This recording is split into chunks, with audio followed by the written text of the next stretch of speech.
Good afternoon and welcome everybody in person. With a quorum being present, I now call to order the September 29, 2022 meeting of the Hudson River Park Trust Board of Directors. Due to the recent expiration of COVID emergency executive order that authorized public meetings to be held virtually, this meeting is being held for the first time in over 2 years in person. It's nice to see everyone today. The meeting is also being recorded and it will be posted on the Trust website, and a stenographer will provide a transcript of the meeting. The directors have received the agenda materials in advance of the meeting and are free to ask questions or comment at any time on the action items submitted for approval today. Please note, however, questions or comments from the audience will not be entertained at this meeting. I note that the board memos and resolutions on today's agenda have been posted on the Trust website in the link entitled Board Meetings, Bylaws, and Other Materials under Board Agendas and Minutes, and thus are available to the public. There are 8 items on the consent agenda. 1, approval of the minutes and ratification of the actions taken at the July 28, 2022 meeting of the Hudson River Park Trust Board of Directors. 2, authorization to amend contract with Barrier One Systems LLC for Barrier One Systems maintenance and repair. 3, authorization to extend the term of the contract with Hunter Roberts Construction Group LLC for park-wide construction management services. 4, ratification of extension of the term of contract with Stephen Dubner Landscaping Incorporated for Pier 26 Upland Park construction work. 5, authorization to contract with Venus Fire Protection and Safety Services for inspection, repair, maintenance of fire extinguishers. 6, authorization to amend contract with Gage Meyer and Engineers PC for Pier 40 roof engineering consulting services. 7, authorization to amend contract with Carrier Communications Corp for park-wide security camera expansion project. And 8, ratification of new advisory council members. Unless anyone has any comments, I will now call for a motion to approve all of the items on the consent agenda. Moved. Second. Okay, all in favor? Aye. Opposed? Abstentions? The motion is approved. We're going to do a little switch as we get to the corporate actions. I will sit down, Noreen will come up here, but the first corporate action for the board is authorization to contract with Alpine Construction and Landscaping Corporation for construction of Pier 26 Science Play Area.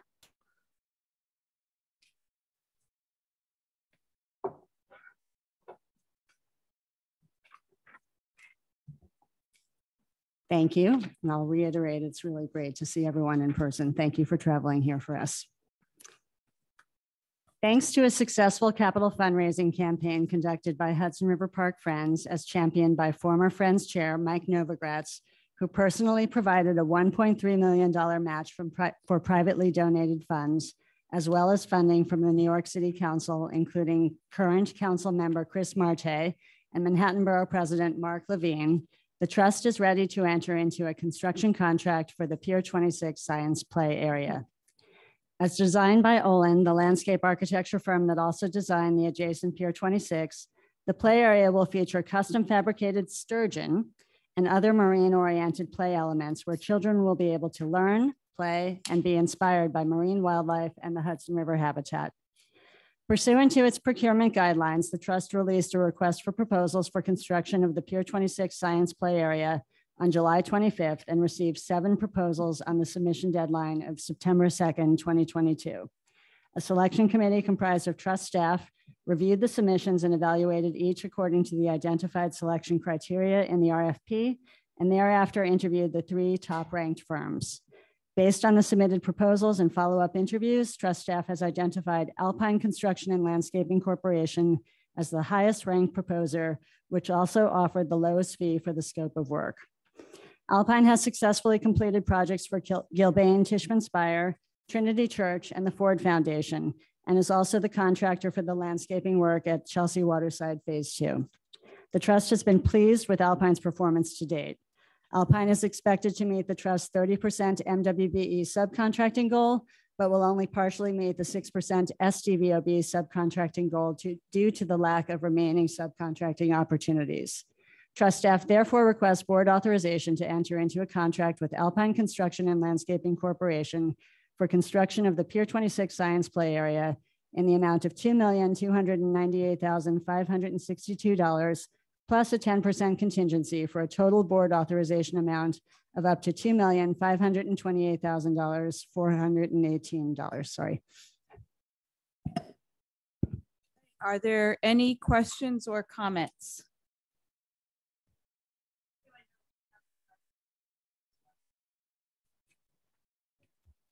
Now you may have questions or comments. Okay. All right. If not, I'll call for a motion to authorize the trust to contract with Alpine Construction and Landscaping Corporation for construction of Pier 26 Science Play Area. Second. All in favor? Aye. Aye. Opposed? Abstentions? The motion is approved.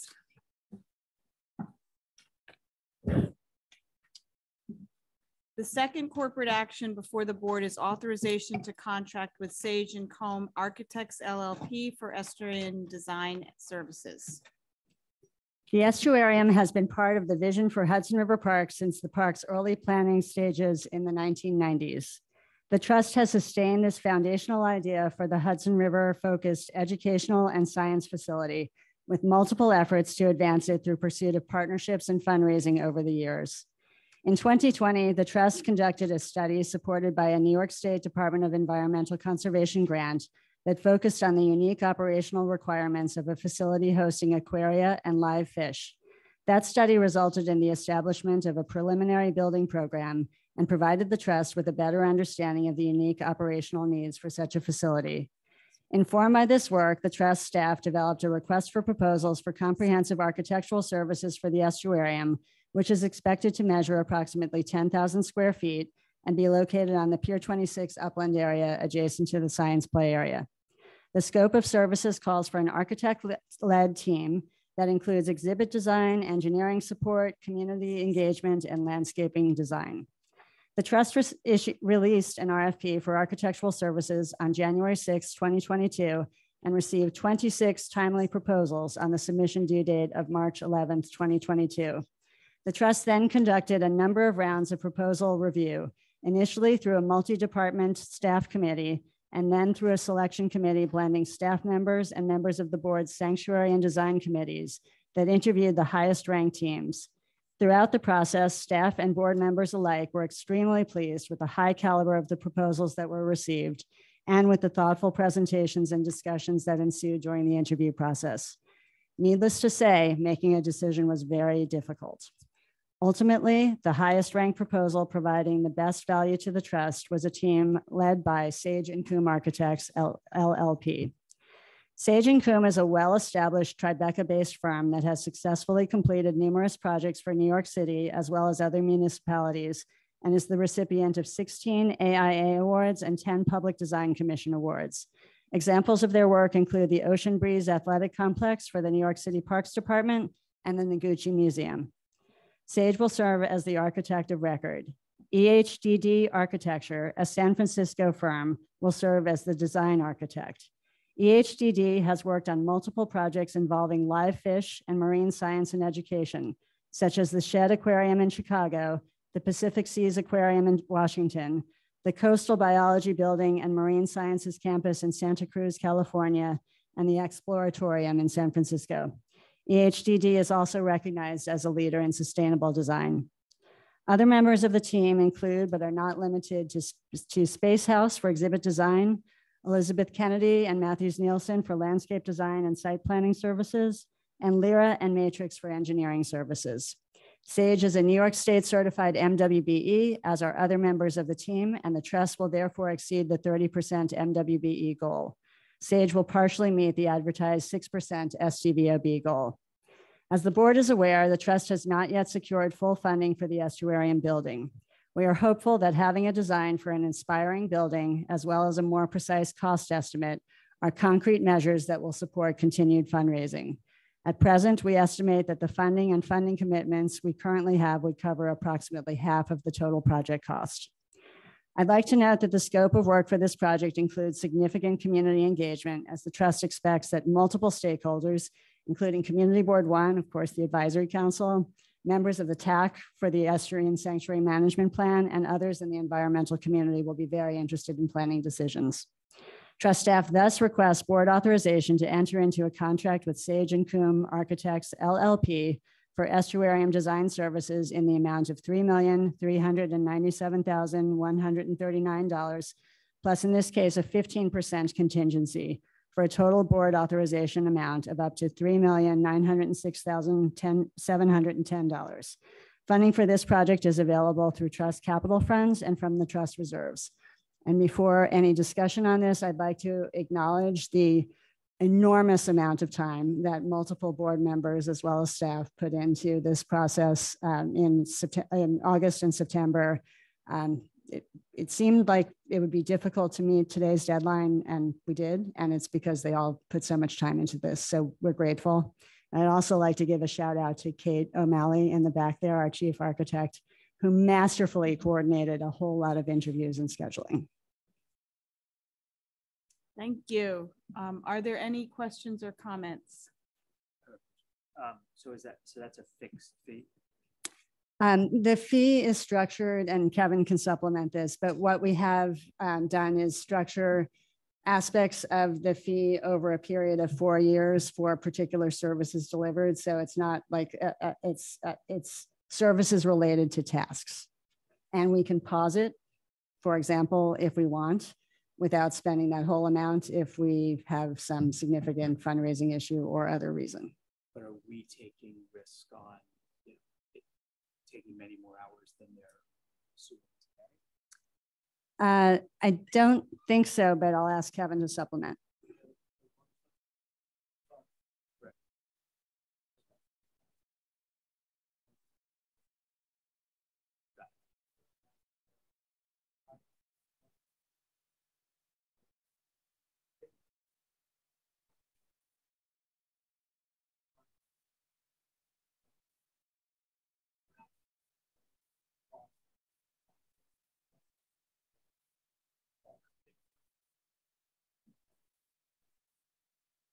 Do you have a back of the envelope expected total cost? So this is X percent of that to see.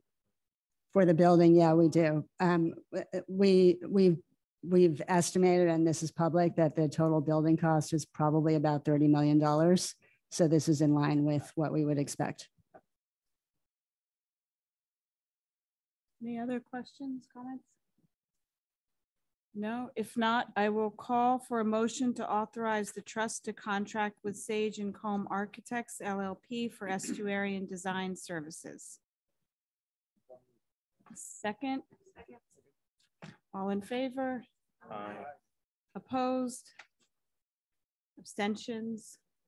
The motion is approved. The third corporate action item before the board is authorization to contract with PFM Asset Management, LLC, for investment advisory services. Ms. Doyle. This is Jeff's favorite topic. PFM Asset Management has provided the trust with investment advisory services since late 2018. The trust procured their services via a piggyback procurement through Battery Park City Authority.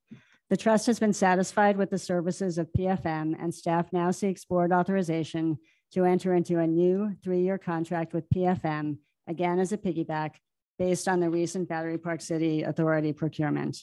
The trust procurement guidelines and New York State finance law permit the trust to piggyback on an existing contract awarded by another agency in certain circumstances, including consideration of the procurement method by which the original contract was awarded, determination that the method is in the trust's best interest, and reasonableness of the cost. In this case, the Battery Park City Authority issued a competitive RFP for comparable investment advisory services in 2020, and once again selected PFM. The trust has examined the Battery Park City Authority procurement and the new contract with PFM and has ascertained that the process, services, cost, and contract would satisfy the trust requirements. PFM's fee is identical to its fee under the existing contract with the trust, which is capped at $150,000 a year, absent explicit trust approvals to increase the amount. PFM will meet the 6% MWBE goal, but the trust will waive the 6% SDVOB goal due to the lack of subcontracting opportunities. Trust staff thus requests board authorization to enter into a contract with PFM Asset Management LLC to provide investment advisory services in an amount of up to $450,000 over a 3-year contract term. Funding for the contract will be provided from the trust's operating revenues as budgeted annually. Questions or comments? If not, I'll call for a motion to authorize the trust to contract with PFM Asset Management LLC for investment advisory services. Second. All in favor? Opposed? Abstentions? The motion is approved. The fourth corporate action before the board is authorization to amend the contract with EJ Electrical Installation Company for Gavensford Peninsula Electrical Construction. At its June 3rd, 2021 meeting, the board authorized the trust to enter into a contract with EJ Electric Installation Company to install lighting, power distribution, and other electrical components at Gansevoort Peninsula. The project team recently learned of an energized electric utility line within the new Salt Marsh location. This line was not shown in any as-built drawings or plans previously provided by Con Edison. Subject to discussions with Con Edison and the fire department, the utility line will likely need to be replaced and relocated to a position under the shared use roadway serving the fire department. Additionally, the trust is considering adding an automated security gate or similar vehicular control feature at the Gansevoort Peninsula. Subject to continued discussions with Con Edison and the fire department, the trust staff seeks board approval to amend the contract with EJ Electric to add these 2 potential additional scopes of work for an additional contract amount of $136,499 for a total board authorized amount of up to $1,839,085. Funding for this amendment is available from capital budget funds allocated by New York City. Okay, questions or comments? Question actually. Vehicle control gate, is that for during construction? Or after it's in operation? As people may remember, the northern side of Gansevoort Peninsula has, in this case, a shared use road because we need to provide access to the fire department trucks who will be there permanently in their facility. And we have been noticing even during construction that people are trying to make their way onto that road. And we don't want the fire department to be blocked, and we don't want ball field users to be dropping people off there and getting unable to turn around while there's a lot of people hopefully using that park area. So we are exploring with the fire department some kind of appropriate control measure that satisfies us both. Okay. As a reminder, our limit where we do these 100,000. No, it's 200,000, right, Chris? It's 200,000, but because this is amending a previous contract that is exceeding that amount, we have to bring this back to you. Okay, thank you. And we've tried to get Con Ed to do this. That's usually the case. It's oh, it's going to be for us.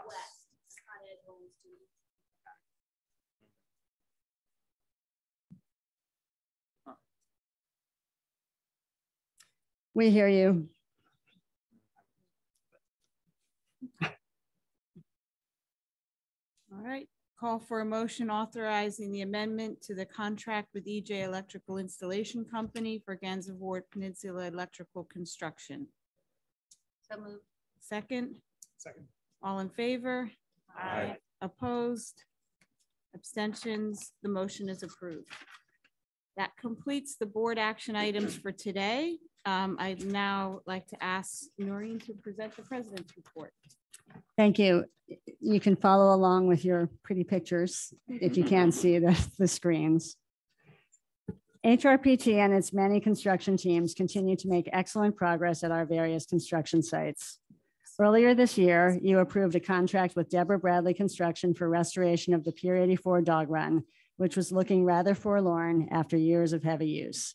The improvements included a colorful new surface, modifying the existing fencing, and installing a permanent canine water feature and boulders for dogs to play on, and additional benches for their human companions. On September 8th, in concert with Hudson River Park Friends, which hosted an informal reception, we opened the safety gates to the improved playground, and we were joined by several elected officials and, of course, many happy dogs. At Chelsea Waterside, we had hoped to be able to reopen the newly expanded dog run in September, but like the rest of the world, we've in this case been affected by supply chain issues related to the perimeter fence, which is needed for dog safety. All other work, including the new walls, curbs, concrete mounds, asphalt pavement, color seal coating, tiered seating, tree plantings, water spray features, and basin, electrical, plumbing, and irrigation work are complete. We're happy to say that the materials finally made it to the fabricator shop in Brooklyn, and the fence installation is now underway. We're aiming to open the dog run in the second half of October. Again, in concert with friends, we were able to provide a preview for some members of Chelsea Waterside Park and other neighbors earlier this month. And we are sure that the greatly expanded area with a separate space for small dogs will bring smiles and wagging tails to many very soon. In other progress at Chelsea Waterside, the building contractor has completed the Comfort Station's foundation, subgrade utilities, exterior walls and roof, and is in the midst of installing the building's exterior granite cladding system, interior walls, ceiling system, and utilities. As previously reported, the design of the new Comfort Station features salvaged, repurposed stone from the original Chelsea Waterside pavement, as well as solar lighting. The trust recently completed a net metering agreement with Con Edison to allow excess power generated at the site to be added to the grid. Work on the new picnic area is also incorporating salvaged stone and is underway, as is work on the expanded ball field area, specifically the replacement of perimeter fence. The trust will be installing LED lighting in lieu of the former metal halide lights as an energy efficient measure at the ball field. At the Gansevoort Peninsula, TrevCon Construction completed installing hundreds of submerged habitat features, including seeded oyster gabions and reef balls in late July, after which time Stephen Dubner Landscaping began installing soils, plants, and riprap for the salt marsh on the north side of the site. Installation of the overlooks and seat steps inboard of the salt marsh is currently underway. On the south side, Dubner is installing the south edge stone ledges and kayak landing and is scheduled to be finished with all-in water work in the coming weeks. J.R. Cruz continues subsurface utility installation and has relocated a portion of the bikeway in anticipation of beginning the reconstruction of the Bloomfield Street entrance to Gansevoort this fall. The 13th Avenue Promenade landscaping and paving is largely complete, with railings installed and site furnishings to be placed in the coming weeks. Pine Grove tree plantings are almost complete, as are vehicular rated boardwalks. Grading for the large slope lawn was completed this month, and EJ Electric is installing lighting. Padilla Construction is advancing construction of the restrooms, concession, and park operations space, with all footings and foundations in place. You can see the benefits of the contracts that you approve at these meetings. At Pier 97, work is also proceeding well. Several of us happened to go for a site visit the day the first layer of soil for the sloping sun lawn began installation. And after trying it out, we can attest that the degree of the slope seemed ideal for sunbathing as promised. Granite veneers for the sunset deck seat steps, flexible gathering area bleacher seating, and grand stair cheek walls have been installed, with the balance of the completed veneers en route to New York City via container ship. Many of the pier's concrete walls, planters, and curbs have also been poured, and cast-in-place concrete is going on for planter walls and curbs.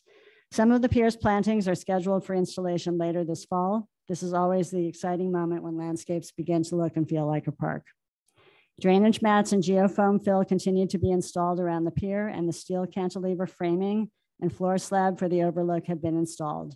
Plumbing for the play area for the water feature at the playground has also been completed. On the nearby upland area, foundation slab installation for the future comfort stations / concession / park operations area will begin in the next few weeks pending utilities. In July, the board authorized the trust to enter into a contract with Pioneer Landscape and Asphalt Paving to reconstruct the tennis courts just north of Spring Street. Construction began last week and is anticipated to be complete in late fall, weather permitting. Nearby, trust staff is also coordinating with the construction and development teams for 550 Washington Street on the new Route 9A crosswalk being built as part of that project. Within the park, the trust authorized work on the northern portion of the site to begin in mid-August so that this area could be completed and reopened by the end of October. The fence will then shift south to the area nearest the tennis courts. The entire project should be complete by the end of December. While not under HRPT's jurisdiction, work on Route 9A and the bikeway started on September 7th and is being completed overnight in accordance with State Department of Transportation permits. Single lane closures of the bikeway will be necessary overnight, generally from 10 p.m. to 6 a.m., while work is being done on the bikeway wall and buffer. The contractor is required to have signs and flaggers directing bicyclists to comply with DOT's permit conditions during any closures. The trust has been working with City Bike to explore a temporary relocation of the bicycle dock normally located within this zone to a park area near Morton Street to reduce disruptions to City Bike users. Community Board 2's Parks and Waterfront Committee meeting has voiced support for keeping city bikes available in the Pier 40 area during construction. Assuming the bike dock can be temporarily relocated during construction, the current plan would be for City Bike to return the bike dock to the new crossing area near the tennis courts once construction is complete. In September, staff attended a Waterfront, Parks, and Environment meeting of Community Board 4 to discuss the introduction of several pickleball courts within the park's service yard located just south of 34th Street. Staff identified an opportunity to introduce this interim use, for which we have received many requests, as an extension of the work that is otherwise needed to regrade and repave a section of the service yard for park operations. As you know, this area is among the least improved in the entire park expanse, and several of our board members whom we consulted with in advance of raising it with Community Board 4 were supportive. As is our practice, the trust will engage in a full community consultation process about permanent park design once a design team is hired for the area between 29th and 44th Streets. Community Board 4 members were very supportive of the interim use idea, so staff will move ahead with design and then procurement for the pickleball courts with the goal of having them operational in summer 2023. I'll pause here to see if there are any questions so far. When did you say the tennis courts are done? This fall. Okay.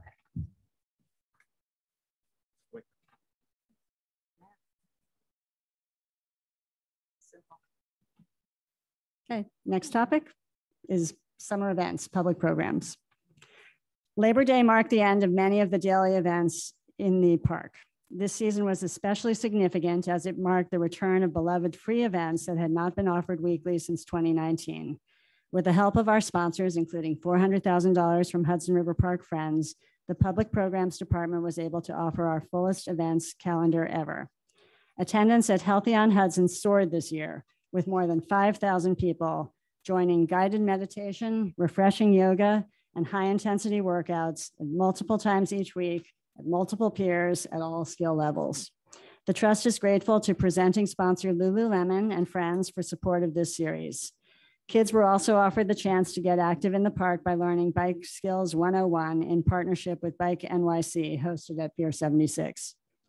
The park's participatory dance lessons enjoyed a warm reception at new locations, Pier 76 and 84. Sunset Salsa kicked off the season at Pier 76. You can see it was very popular. And then we moved to Pier 84 for Bollywood and Bhangra later in the summer. Our expanded Jazz at Pier 84 series, presented by Hudson River Park Friends in partnership with the Jazz Foundation, brought together more than 2,000 fans for free concerts featuring music greats. The Friday night concert series, Sunset on Hudson on Pier 45, provided a variety of genres for the public to listen to music each week this summer, and our Mirage pop-ups sparked joy in unconventional places for music and dance as well. A highlight of the season was our Blues Barbecue Festival on Pier 76, which brought more than 13,000 music and barbecue lovers to the park, the largest event that Hudson River Park Trust has ever hosted. We are very excited to continue building on the successes of this year and welcome any thoughts or ideas from board members for the future. I'd also like to thank and congratulate our public programs team. For masterminding Blues Barbecue and so many of these events. We have Maggie representing in the back there. And for the care they take to plan and execute every detail of them in service of the public we all serve. Thanks also to our board members who have attended and supported our team all summer. And just last week, we were so pleased to welcome Adirondack Mac and the Sustainable Torch. I was hoping you'd explain why you have a picture of you with a stuffed moose. With a stuffed moose. Well, we should all be going to Lake Placid in January. So New York State competed for and won the FISU World University Games, which will be in Lake Placid. They are sustainable games. The theme is Save Winter. And the torch that day had just arrived in New York after its journey from Italy and will be hosted at the Winter World Games in January. The Trust was pleased to support and welcome our colleagues from New York State, including the Olympic Regional Development Authority, Empire State Development Corporation, and Adirondack Sports Council at a reception in honor of the occasion. And we're grateful to Commissioner Kulisade for introducing us and making this happen. It was actually a terrific, windy evening. That's and me and the moose. We were unfortunately unable to try curling, which I was really eager to do. Weren't you, Daniel? Daniel came as well. It was too windy. Robert looks just too happy. What about me? Very happy. Okay. So this seems like a good place to say that one of the great things about Hudson River Park is that even when an event is happening because of the park's configuration, if there's something happening on one pier, there are all these other wonderful places of quiet and calm where people can boat and have respite or just hang out with their friends. So it is worth highlighting that even though we talk a lot about events, people are just using the park however they want to use the park as well. Of course, the good weather continues through fall, and there are several exciting events right around the corner. Our Submerged Marine Science Festival will be taking place in 2 weeks on Pier 84 on Friday, October 14th and Saturday, October 15th. Friday activities are devoted to local schools and student groups who will have their own opportunity to experience hands-on learning at field trips coordinated by our team.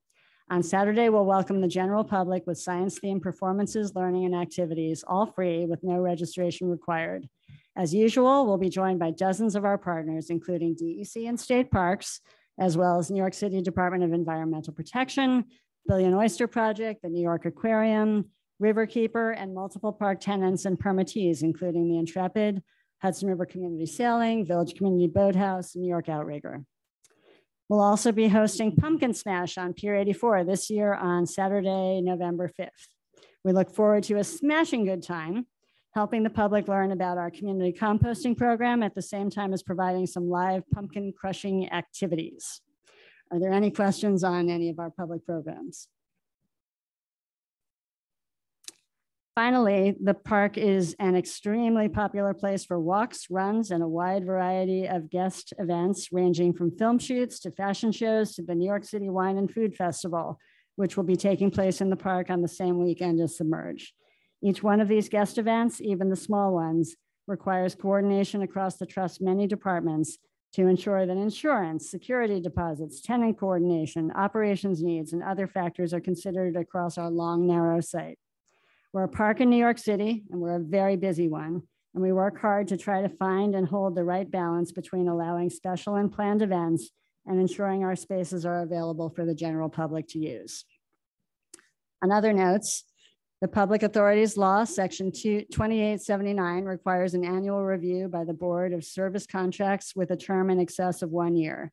As was emailed to you earlier today as part of your board packet, you'll find a list of all the Trust's active contracts with a 1-year term or longer. If there are any contracts you'd like to discuss, please let me know, or Kim Quinones, or Christine Fazio if you need information about any of these contracts. Similarly, when the board adopted the Trust revenue guidelines in November 2019, Trust staff committed to sharing a list of active revenue contracts, including leases and concession agreements with a term longer than 1 year on an annual basis with the audit committee. Thus, a list of revenue contracts was also emailed to you earlier today as part of your board packet. If anyone has any comments or questions, again, please feel free to reach out to us.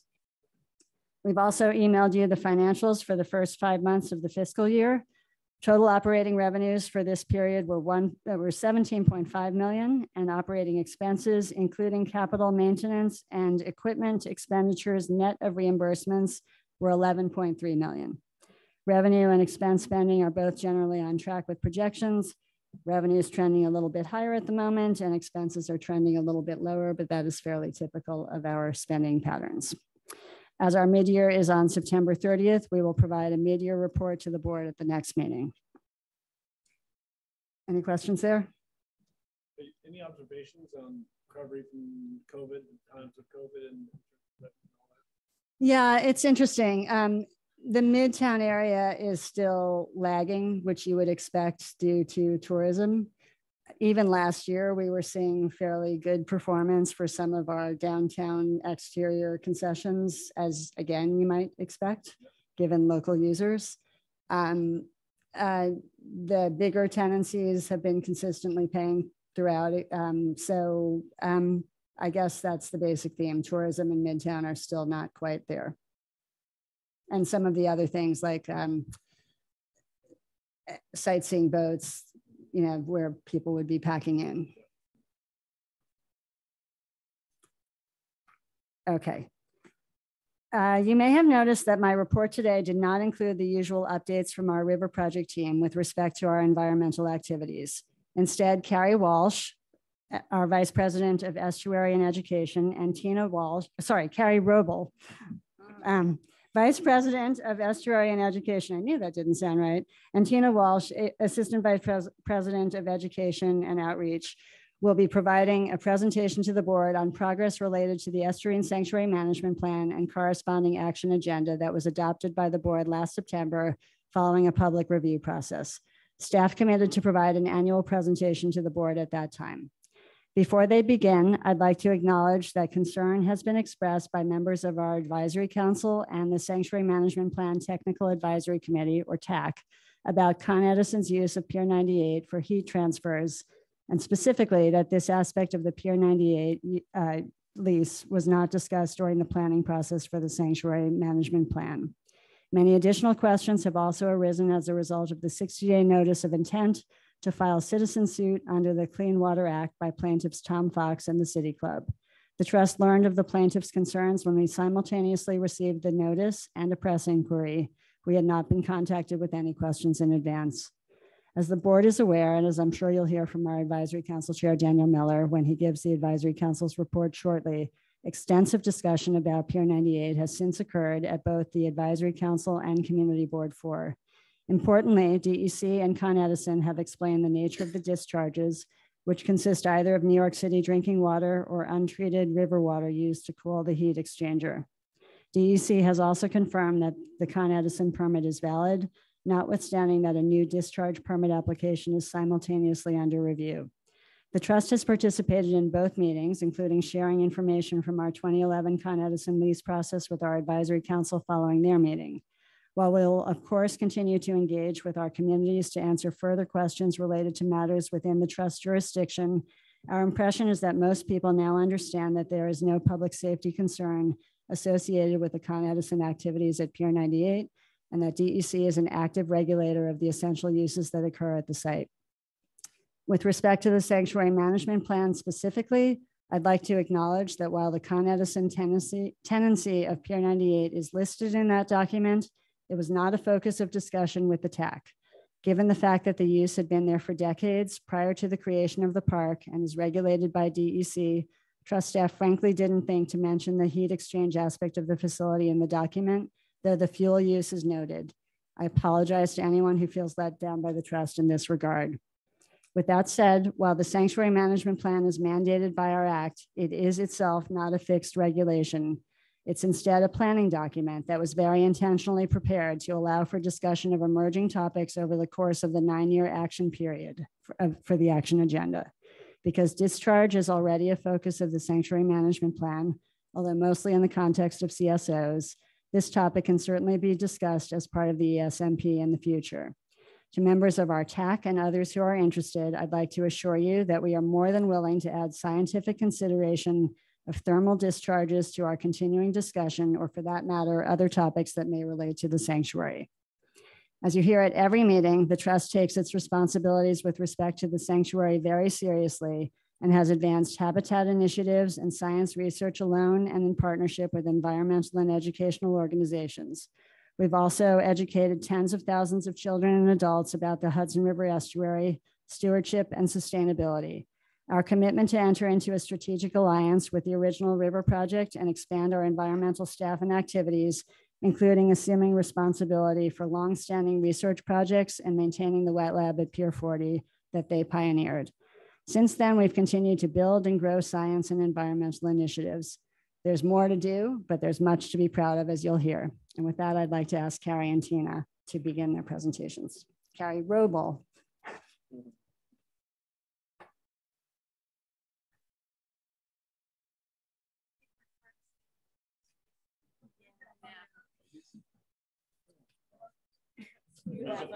Yeah, maybe we'll just come around for this. Let's just go around for this.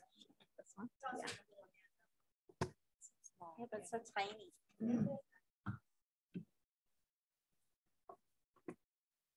Thank you, Noreen, and good afternoon, everyone. Again, my name is Carrie Roble, and along with my colleague Tina Walsh, we'll be providing a review of project updates related to the Estuary Sanctuary Management Plan and 2021 to 2030 Action Agenda.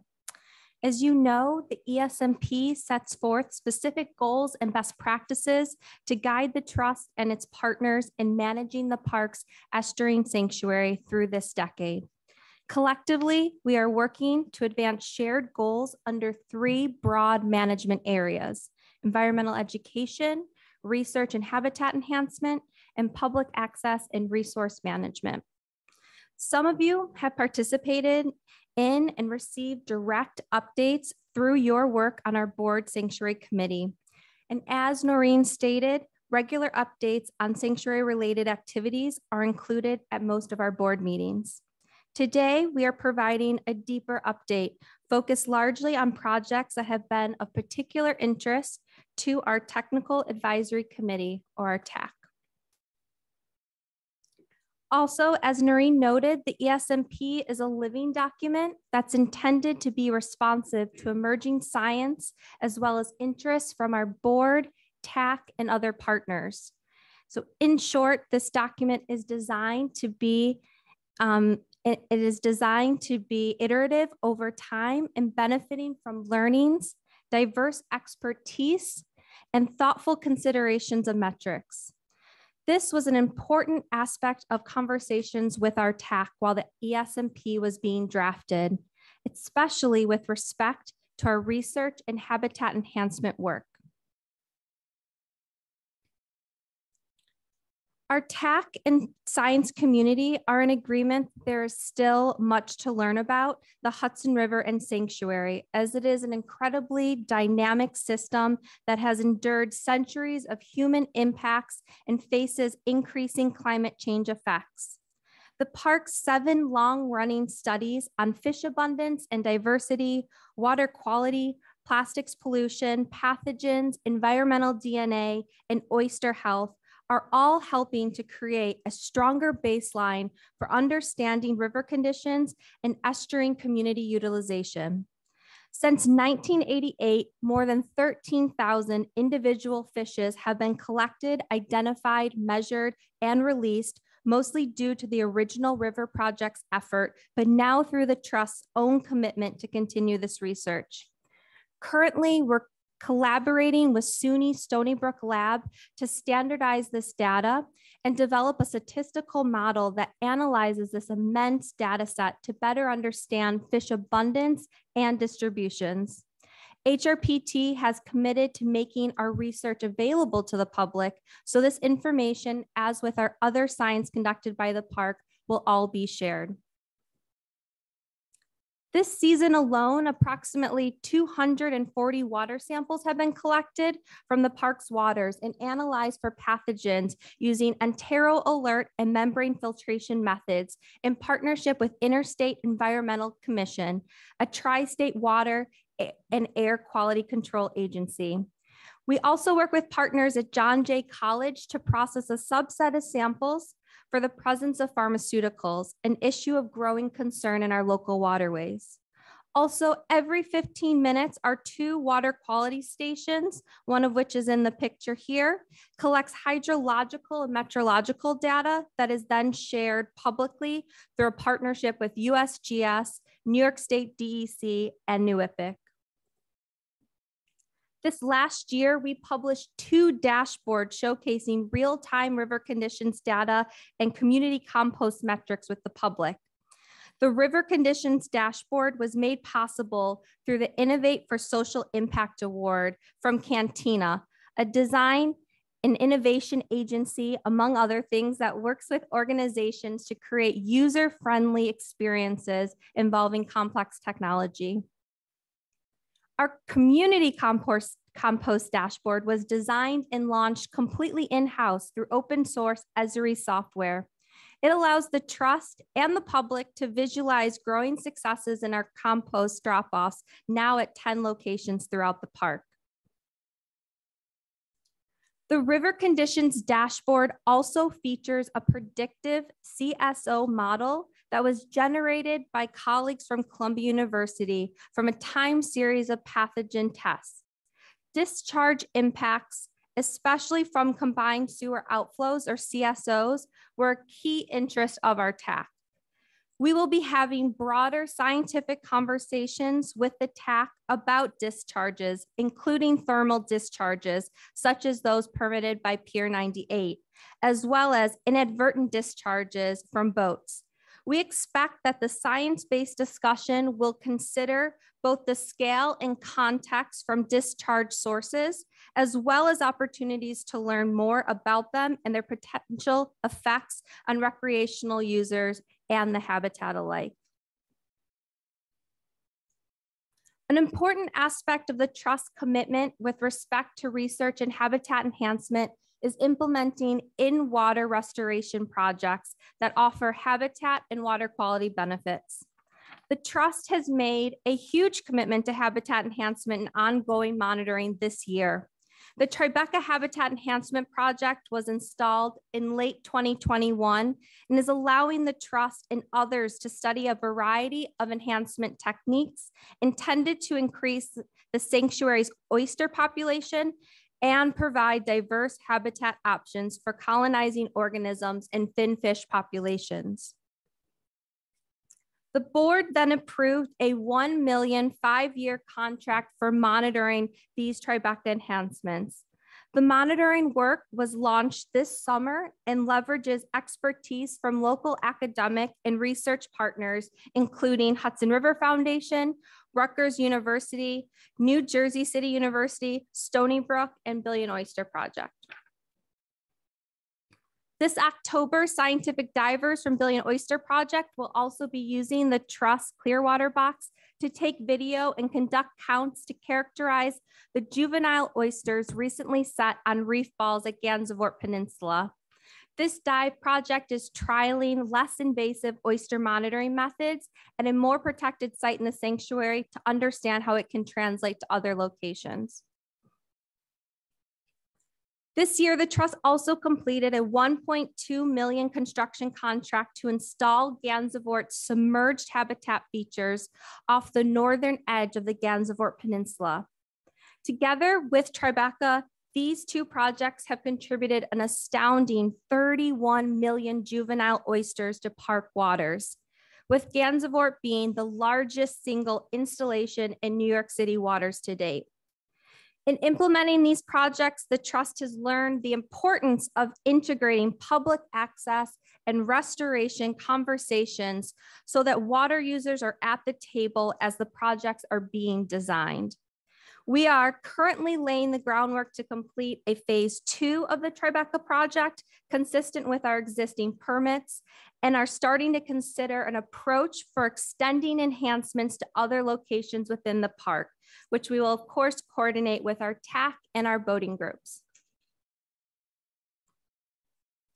Clearly, partnership participation is key to realizing this plan and growing science partnership with, and our growing science partnership with CUNY is another example of the Trust investment in fostering collaboration.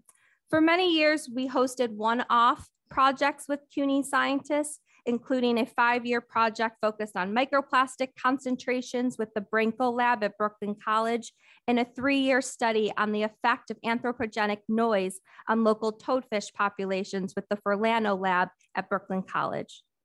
This year, we made great investment in deepening a sustained partnership with CUNY to institutionalize the ways that faculty and students can leverage park resources.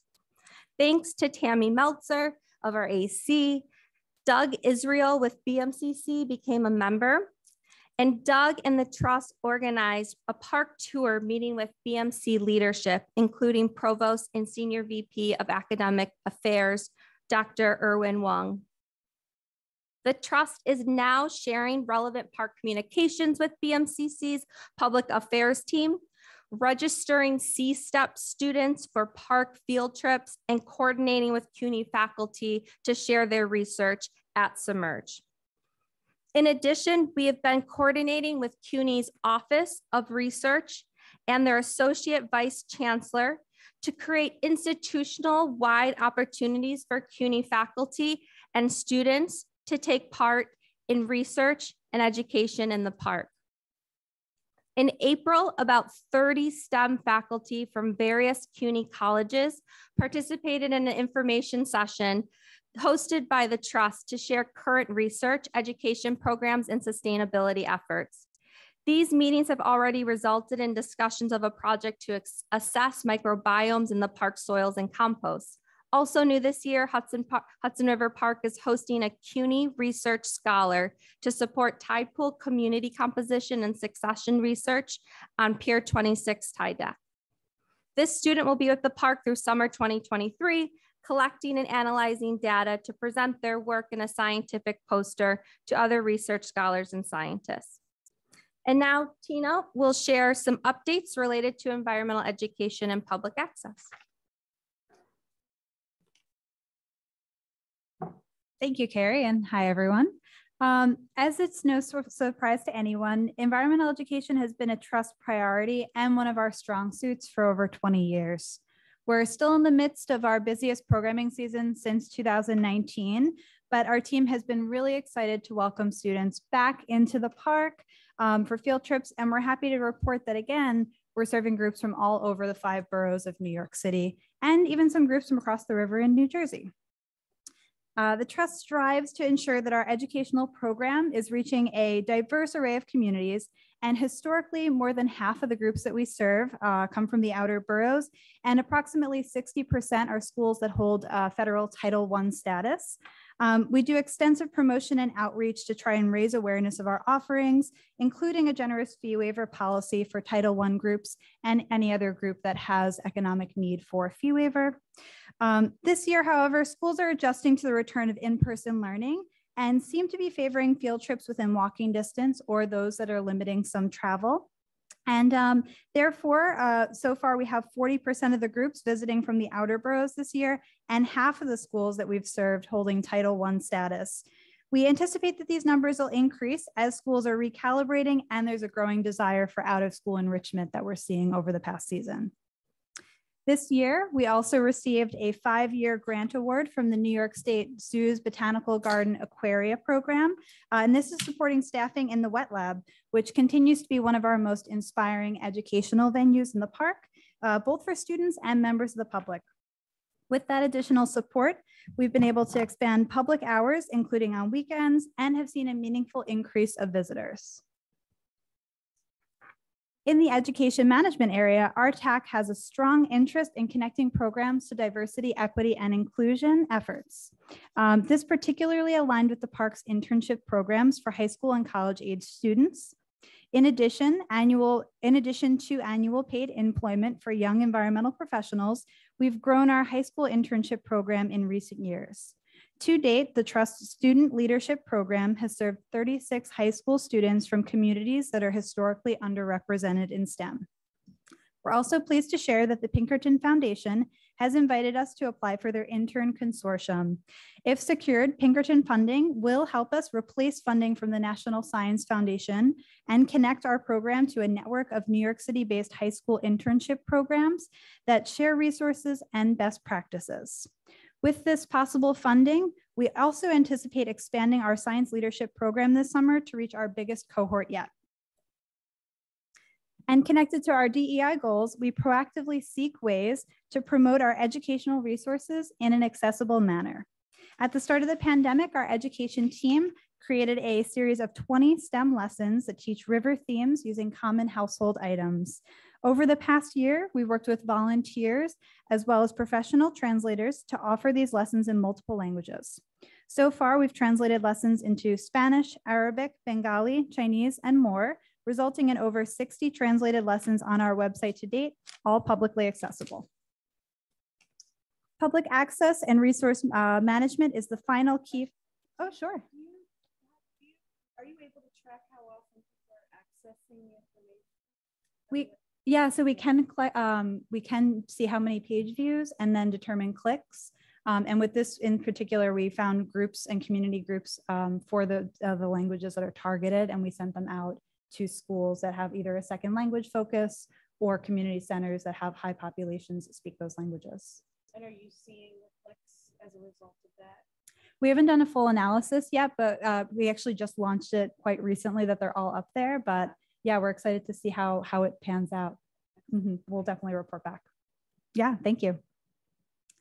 And just shifting to public access and resource management. So this is the final key focus area of the ESMP, and completing Hudson River Park is the largest goal in this realm.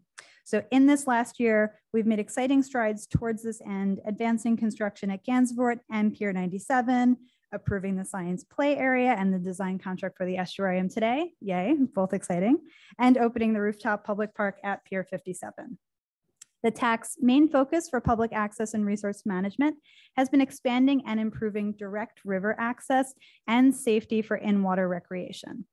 Collectively, the park's non-motorized boating groups brought an incredible 52,000 people on the water in 2021. This year's season isn't over yet, but we look forward to sharing those numbers when we have them. Also, Downtown Boathouse celebrated its 500,000th kayaker this year, a testament to the success of our partnerships that get people on the water.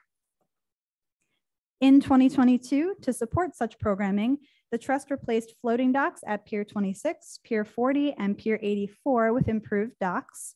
With the help of Hudson River Park Friends, we were also recently recipients of a New York State DEC grant, which will help us increase signage and visual aids to improve public safety for water uses within the park.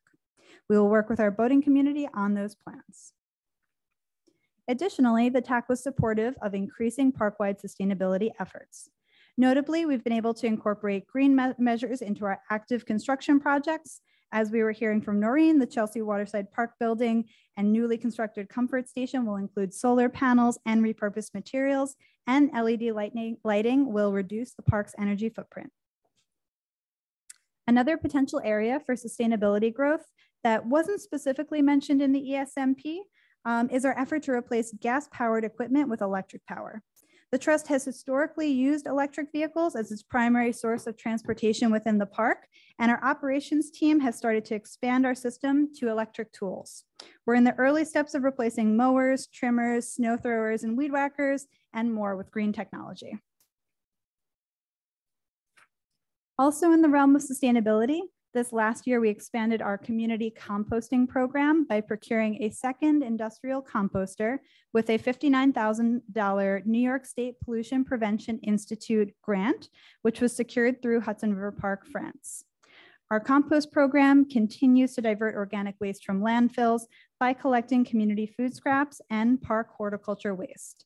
In 2021, we processed nearly 500,000 pounds of organic waste, a number that we're on track to exceed this year in 2022 with the help of that new industrial composter. And lastly, to speak big picture about next steps for this management plan, I will pass it back to Carrie. Great. The total direct budget for our river project, inclusive of personnel and direct purchases in support of department activities, is $750,000. Because our department is part of the trust, this amount does not include any of those other costs that would apply if we were a standalone nonprofit, like rent or utilities, bookkeeping, HR services, maintenance, etc. Therefore, this number understates the trust investment in the river project and ESMP, and obviously does not include capital construction or research projects conducted by external partners, but supported financially by the trust. Our approved FY23 budget includes a newly created science coordinator position that we hope to hire later this fall. This position reflects the increased number of research projects and our needs devoted to sufficient effort in managing logistics, recruitment, and other aspects of habitat restoration and research goals. Looking to this fall, we plan to convene the full TAC and to organize a focused discussion on discharges with our Research and Habitat Enhancement Subcommittee. In the winter, we will host our second annual Sanctuary Science meeting to review relevant data and research findings from the year to then inform future scientific and habitat enhancement priorities. We will also meet with the full TAC to discuss progress across management areas and identify and discuss opportunities for accomplishing goals for the coming year. In closing, the Trust's commitment to protecting and conserving important aquatic habitat while also facilitating public access, recreation, education, and stewardship is interwoven across all Trust departments, operations, and decision-making. And we believe this ongoing engagement and investment, along with the sustained commitment of so many partners, starting with DEC, will ensure that the Trust can advance its goals for the sanctuary. We're happy to answer any questions, and thank you.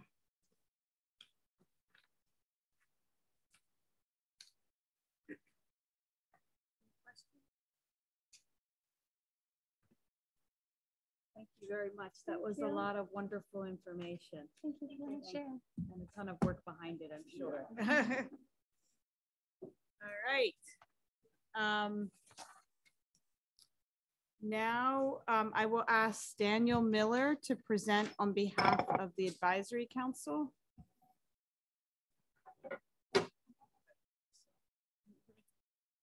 First, I want to thank Noreen and Carrie for calling out water quality monitoring and that it was on the agenda. It was a big discussion at the Advisory Council in response to the New York Times article. And a member of ours, the Advisory Council who's representing City Club, Tom Fox, we wanted to just ask some questions, learn more about it, because there was a lot of confusion about it. So we invited Con Ed to join us, and they did. Venetia Lannon and Frank Cuomo joined us for a conversation. They actually presented very similarly to what they did to CB4 a couple weeks prior. We invited DEC, who was unable to send a representative, and graciously Robert and Noreen joined us to answer questions and also to present their point of view. Out of the meeting, there's probably a little bit even more confusion, but we did have some questions and maybe some points that we're going to be writing in a letter that we'll present to you. And those points are, maybe it makes sense to have an independent monitor, such as Riverkeeper, that might even fund it to gauge the surface and depth water temperature, maybe at Pier 97, so that the monitoring isn't being done at 98 and that's actually in sync with the water outflows, rather than what we understood is 3 times a week in different seasons. And so maybe the gauging of the temperature isn't happening exactly at the same time as the outflows. So maybe an independent monitor might better figure out the water quality, including suspended solids, the TSSs, and the pH, and maybe very close by at a place such as 97. We also understand that the Trust is not the supervisor of a power plant such as Con Ed. And I think that no one really thought to think that, of course, they're bringing in water and the water's coming out. And I think that, like I spoke to Richard Corman even yesterday, they were not aware, he's part of the TAC, the Technically Advisory Committee, that this even existed. So I think that more conversations and bringing them into the fold is a good idea, because we're all in the same boat. We're all about making the water better, and the water is getting cleaner, and how can we make it as safe as possible? Another thing that came out is perhaps publishing the post discharges that aren't helpful to the public. I know that it exists on the HRPT website now, but maybe there's a way that we can actually send it to the boathouses so that they're aware that when the conditions are dangerous, that it's well known that it's conditioned. I know that you get notifications, but maybe making it even more public than it is today. There's a request for public notice to review and opine on the permit modification related to the Con Ed facility. I think it's now in its 6th year of review. It's way behind schedule, but there was a request to actually be part of that process. There's also this idea there are contaminants, maybe they aren't that dangerous, such as copper and other harmful elements in the Hudson that may not be related to Con Ed, but maybe there should be further investigation into that as well. These are just points that were brought up during our advisory council meeting. And we would love it if DEC would come to a meeting and actually explain their findings rather than hearing it from Con Ed. I think it would be beneficial to us to have a representative to actually speak to us and explain why the water quality is safe. And finally, once again, a request by the Technical Review Committee or the TAC to access all elements of the permit modification and meetings to get them up to speed and to request a report from the TAC. And that's what the Advisory Council would like to see a report from the TAC itself. And I'll write a letter, I'll present it to you. And at first, before I do that, I have to get it approved by the Advisory Council. So this is all just notes. These are just things that came up and they're not set in stone yet. Finally, I did want to bring up a safety issue. You know, I got a letter yesterday from Dusk, and I just want to read you the letter in the time that I have. It's from Kevin McCarthy, who runs Dusk. Unfortunately, we have to report again on the dangerous situation regarding the criminal actions of the man Raymond at Pier 40. As you know, he threatened one of our staff with a knife just 6 weeks ago. Sadly, he has often returned and just this weekend invaded the field when our youngest age groups were playing, harassed and took food from families on the bleachers, threatened our staff, and more. On Saturday, he was also caught stealing from one of our children in Dusk and arrested again. He has returned since being released, and our staff and parents are understandably anxious, fearful, and distracted from being able to play at Pier 40. I understand that we're all understaffed and PEP has so much to do, but it does seem as though there are more and more incidents in the park. And it's not really Hudson Park, the trust, but I don't know how we can solve this, but it's something that should be all on our radar. Thank you very much. Yeah. Okay. So there is a gentleman, and Rob, you should feel free to join me if I forgot something, but there is a gentleman who has basically lived at Pier 40 for a very long time, years. It's a 15-acre site. He's an emotionally disturbed person, and he's been arrested many times in his life. Last week, he was arrested 3 times by us with NYPD, but PEP was actively engaged or the person spotting him each time. It is not for lack of effort. Basically, our laws allow people to come into public parks. And unless he's arrested and retained, he's still going to come back to a public park. What we all can do, and I mean, I know Chris McCann, I think there's a meeting scheduled for Monday with Dusk. Chris McCann is our Senior Director of Public Safety and retired NYPD. Chris and probably Rob and Robert are meeting with Dusk. But there are things that Raymond, who when he comes to the park, is often there to steal things. And he's often caught in the process of stealing things. And any tour of the park, and this is something we've talked with all of our ball field users about, a great thing about Hudson River Park is that people feel very safe often here. So people dump their phones, their laptops, other things around, their scooters. And Raymond and others, but Raymond in particular, is often found trying to leave with them. So it is a joint process. It is not just a law enforcement issue. It's a bigger issue about mental health and all kinds of other things. And we're happy to meet with Dusk, but I do think there's more that Dusk and all of us, we're open to creative ideas. We're open to partnering with Dusk and all of our users, but obviously it's, as you said, Daniel, it's not unique to Hudson River Park. It's a mental health issue in part, and it's the way our law system works too.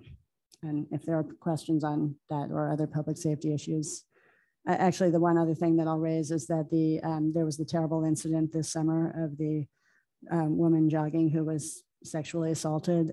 It seems that the Fort Tryon incident, it's probably the same perpetrator.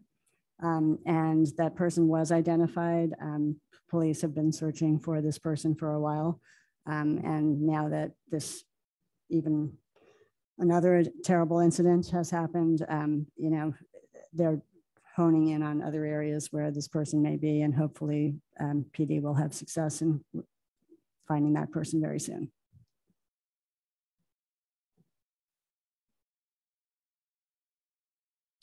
Okay, thank you. Now we'll ask Connie Fishman to present on behalf of Hudson River Park Friends.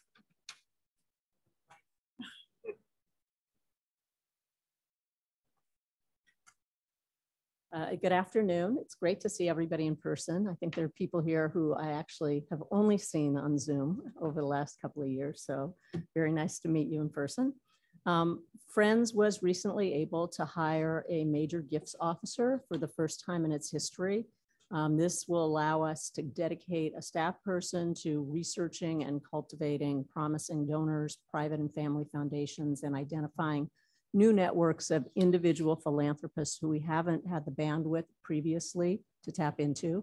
This is compatible with the need that we have been discussing over the last 2 years, just since the beginning of the pandemic, to implement a more diversified fundraising strategy and be less dependent on having events be the drivers of most of our fundraising activities. We all, like every other nonprofit in New York, in the nation, probably in the world, discovered that you can't raise money at group activities when you can't put groups together. And having suffered through many virtual galas over that first year, I don't think anybody wants to have to renew those virtual relationships with their honorees and their entertainment. I'm really glad that they're gone and that we're back in person. But events in particular for Friends have always been our main way of raising funds. And so this is an avenue that will help us get out of that. And there, obviously, we will still have events, but besides the issue with the times when something like a pandemic happens and you can't, they're actually very staff heavy and production intensive. So they come at a considerable cost and are less on a net basis fruitful than relying on a loyal group of people who are just there because they love the park. It benefits their families, their lives, their neighborhoods. And so this will help us become more reliant on that kind of donation and less reliant on events. We have had a tremendous volunteer season so far this year, with so many groups helping out on horticultural maintenance, riverside cleanups, and composting in the park. I believe that our numbers in terms of volunteering are now pretty close to pre-pandemic levels. We've had 70 volunteer days so far, with many more corporations scheduling multiple days rather than just one volunteer day than they were doing before the pandemic. It is our opinion that this is a great way for them to show employee appreciation. They are trying to get people back to their offices, and doing activities where they can bring employees together in groups is one of the ways that they remind people that they actually used to like coming to work, meeting with their colleagues, and then doing things like going out and having drinks afterwards. A lot of people have forgotten that.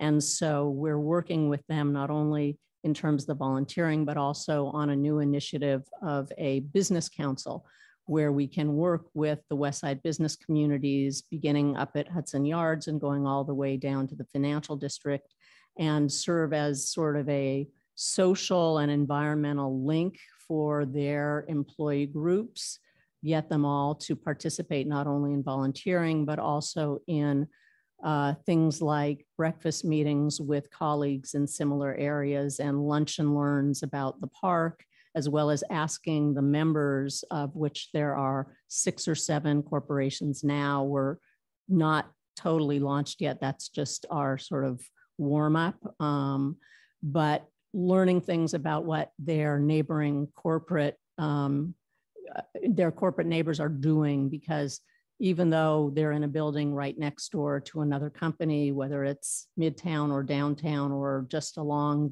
what we're now calling the Google corridor. They don't know each other. They don't talk to each other. They leave their buildings, go get something to eat and come back, but they really have no idea what's going on in the neighborhood. And as the spine that sort of connects them all, we're hoping to bring them together in a way where they can understand what the rest of the community is doing, hear what somebody like a big institution like City is doing downtown, or Google is doing in the meatpacking district, or Related and other Hudson Yards tenants are doing up there. So that's something that we're hoping to formally launch probably in November. In addition to that, our gala team is working very hard. We're down to the last 2 weeks before the event. We still have roughly $500,000 to go for our budgeted goal, but although it sounds like a lot, especially to me right now, we've been here in the past and it come through at the end. So I'm very optimistic. And finally, we have just contracted with Monstrum, the Danish play equipment company that is building the 2 large, I guess it's sturgeon, plural, and not sturgeons. I've been saying it wrong for 3 years, for Pier 26 Playground. And we're also working on an agreement right now with the trust for transferring the rest of the playground capital campaign funds on the schedule of playground development and construction with Kevin, so that we can inform our donors of what's going on, and recognition for the roughly 90 contributors to the campaign over the past couple of years. So everyone is very, very excited to see this program happening. And before I leave, I just want to say congratulations to the entire staff of the Trust on what was an amazing summer event season.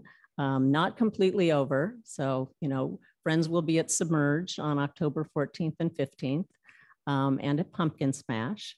And one day soon, I'm sure that you will drag the summer season out into December, and we'll be there for that too. But it really was a phenomenal season. So congratulations to all of you. Thank you.